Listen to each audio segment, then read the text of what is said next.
Welcome to Alpha Recap, your aftermarket digest from stockalpha.ai. We're unpacking the tape, the headlines, and what they might mean. As always, if you have questions, you can reach us at stockalpha.ai. Hey everyone, great to be back. Big day to run through. Apple sued OpenAI, and that story really dominated the coverage. Lots to unpack. Yep, so what really stands out here is that Apple's complaint didn't read like a garden variety vendor dispute. It alleges trade secret theft and says the behavior was, quote, normalized and even exemplified by leadership. Right. Strong rhetoric. Analysts we read pointed out that language turns a product dispute into a governance and potential regulatory issue. That's a bigger animal. Exactly. The suit ties back to the ChatGPT integration into Apple's iPhone operating system from last year and raises questions about contractual scope, customer data handling, and whether Apple will seek injunctive relief that could limit AI integrations. I mean, when you step back and look at this, the potential remedies matter a lot.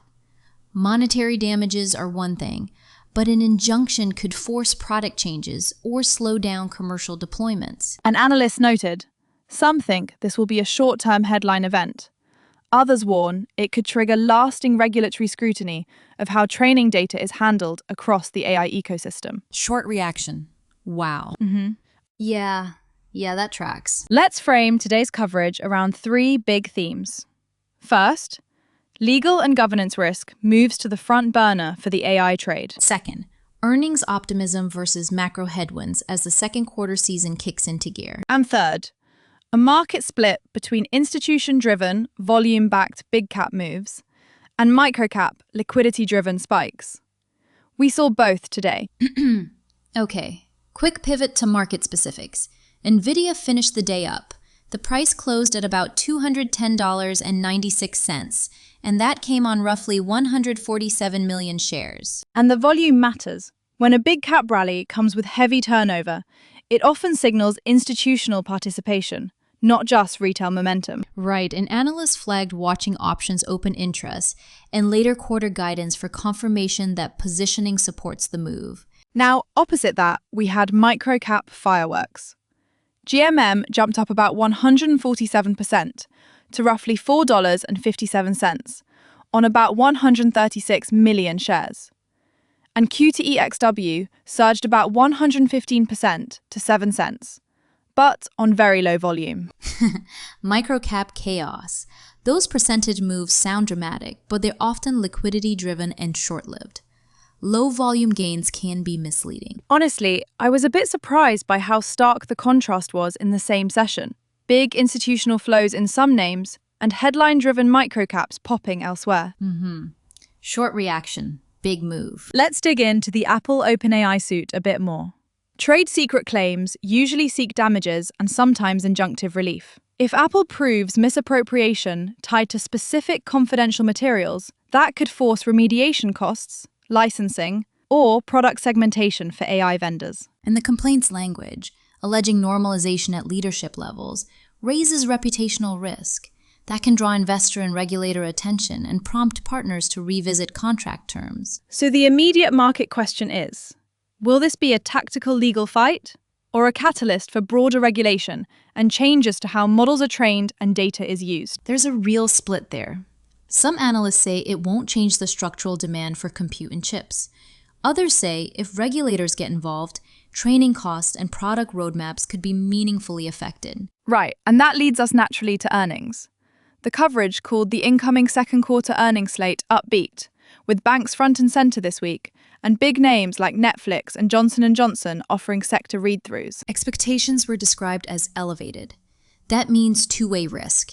If companies beat, momentum keeps going.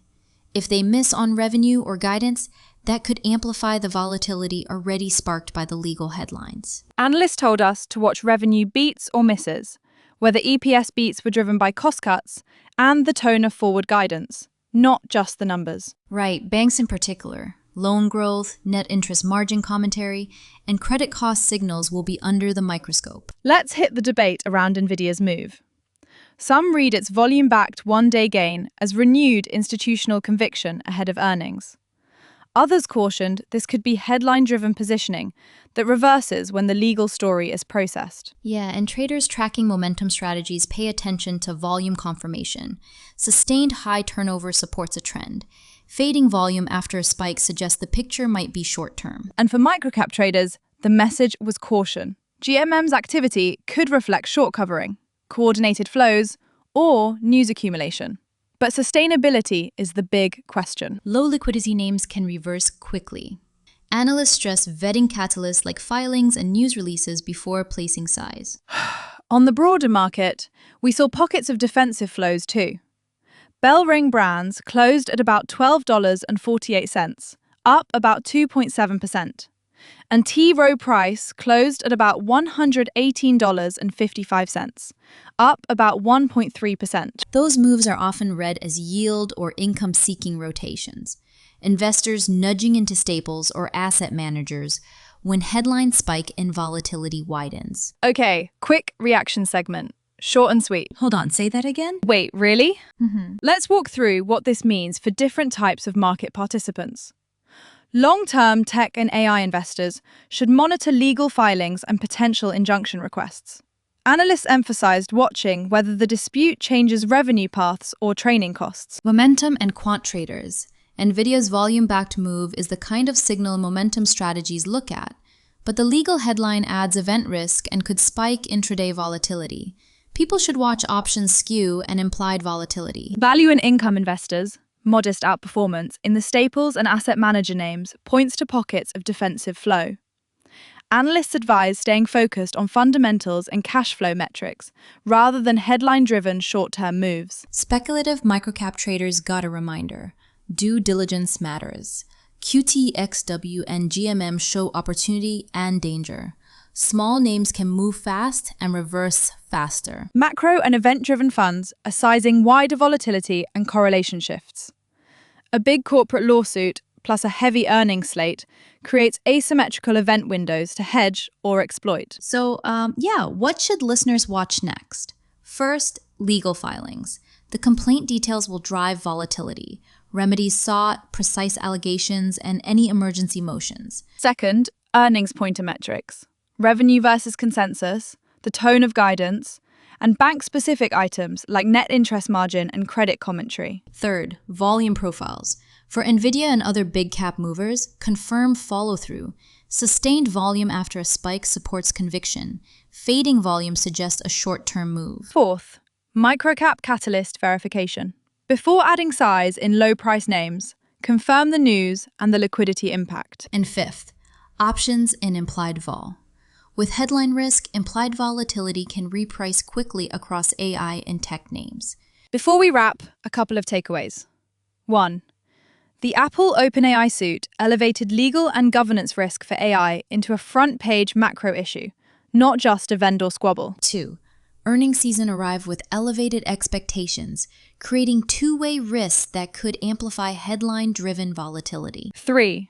Markets looked bifurcated.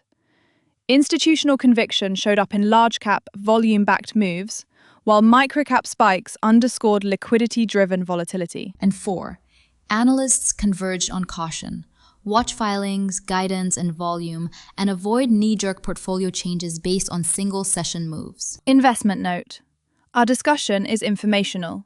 Analysts note risks and metrics to watch, but this isn't personalized investment advice, and we're not recommending any buy, sell, or hold actions. If you want to dive deeper or have specific questions about anything we covered, head to stockalpha.ai, where you can ask us directly through the Q&A feature, and we'll answer live. For more market analysis and insights, visit stockalpha.ai. Thanks for listening to Alpha Recap.